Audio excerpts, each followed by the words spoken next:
आपको हम सीजेपी के चीफ अभिजीत दिपके के पास लिए चलते हैं, जो इस वक्त जंतर मंतर पर बैठे हुए हैं। और अभिजीत दिपके बार बार यह साफ कर रहे हैं कि वो अभी भी अपनी मांग पर अड़े हुए हैं। अभिजीत दिपके इस वक्त हमारे साथ है। अभिजीत, सबसे पहले तो बहुत बहुत शुक्रिया, आप आज तक से बात कर रहे हैं इसके लिए। पहला सवाल यही है कि आंदोलन के मुद्दे अब क्या है? अगर धर्मेंद्र प्रधान का इस्तीफा हो जाता है, फिलहाल तो सरकार मना कर रही है, लेकिन अगर इस्तीफा हो जाता है तो क्या यह आंदोलन थमेगा? हमारे आंदोलन के जो सबसे दो बड़े मुद्दे थे वो ये थे कि एक तो धर्मेंद्र प्रधान का इस्तीफा होना चाहिए, क्योंकि 20 से ज़्यादा स्टूडेंट्स ने आत्महत्या की थी, तो उसकी ना किसी को तो जिम्मेदारी लेनी चाहिए। और दूसरा जो इम्पोर्टेंट मुद्दा था वो ये था कि जिन बच्चों ने सुसाइड करी उनके परिवारों को 1 करोड़ का कंपनसेशन मिलना चाहिए।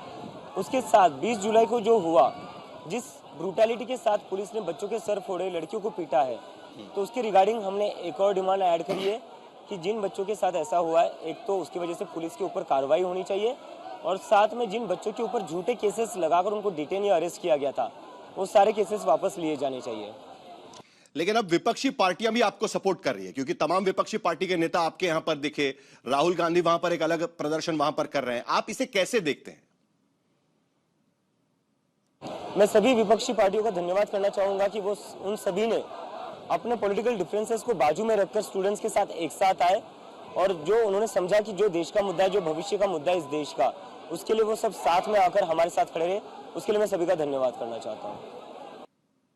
लेकिन सोनम वांगचुक अब जो है, उन्होंने तो अपना अनशन वापस ले लिया है। उन्होंने कहा है कि हालांकि धर्मेंद्र प्रधान के इस्तीफे पर उन्होंने कहा है कि वो मांग उन्होंने पुश नहीं की, लेकिन एक बात उन्होंने कही है कि अगर धर्मेंद्र प्रधान का इस्तीफा नहीं होता है तो सरकार के लिए मुश्किलें बढ़ेगी। लेकिन उन्होंने वो मांग पुश नहीं की है, तो क्या अब आपके रास्ते अलग हो चुके हैं? उस पर आपका क्या कहेंगे आप? इससे मुझे बहुत ही राहत और खुशी मिली है। हम खुद सोनम सर से बहुत दिनों से रिक्वेस्ट कर रहे थे कि आप प्लीज अपना अनशन तोड़ दीजिए, आगे का प्रोटेस्ट हम जारी रखेंगे, आप उसकी टेंशन मत लीजिए। और कल जैसे मुझे पता चला सोनम सर ने अनशन तोड़ दिया, आई वॉज वेरी रिलीव्ड, और बहुत जरूरी भी था, क्योंकि सोनम सर की जान जो है वो बहुत ज्यादा कीमती है इस देश के लिए, इस देश के भविष्य के लिए, इस देश के एजुकेशन सिस्टम के लिए। और 26 दिनों तक उन्होंने जो दर्द सहा है, जो सैक्रिफाइस किया है अपने हेल्थ का, आई थिंक इससे ज्यादा कोई और कुछ कर नहीं सकता था इस मूवमेंट के लिए। अपनी जान को एक तरीके से दांव पर लगाकर सोनम सर ने इस देश की जनता को जागरूक किया है।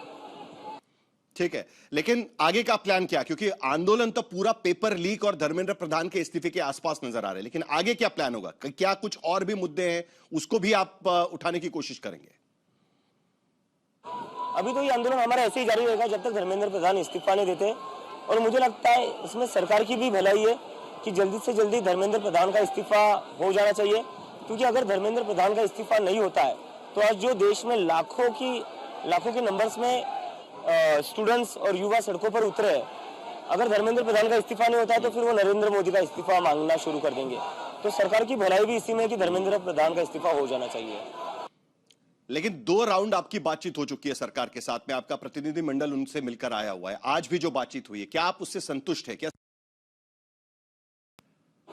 संतुष्ट हूँ ऐसा तो मैं नहीं कहूंगा, क्योंकि अभी जस्ट डायलॉग शुरू ही हुआ है। मोस्टली उन्होंने कहा कि वो 2 डिमांड्स पर अग्री कर रहे हैं, बट उस पर भी उन्होंने ऑफिशियल कंफर्मेशन कोई दिया नहीं है। उन्होंने कल फिर से डायलॉग के लिए बुलाया है, तो हम फिर से डायलॉग के लिए जाएंगे, बट हमारी प्राइमरी डिमांड जो है उससे हम पीछे नहीं हटने वाले, that is the resignation of the education minister. लेकिन एक और इस बीच जो चीज हुई है, वो एजुकेशन सेक्रेटरी जो है उनका तबादला कर दिया गया। उनके जगह पर 2 नए एजुकेशन सेक्रेटरी आएंगे, एक हायर एजुकेशन के लिए, एक प्राइमरी एजुकेशन, और बाकी इसके लिए आएंगे। तो अब आप करप्शन का मुद्दा उठा रहे हैं, कह रहे हैं कि भाई उनमें जो एक सेक्रेटरी है वो करप्शन में लिप्त है।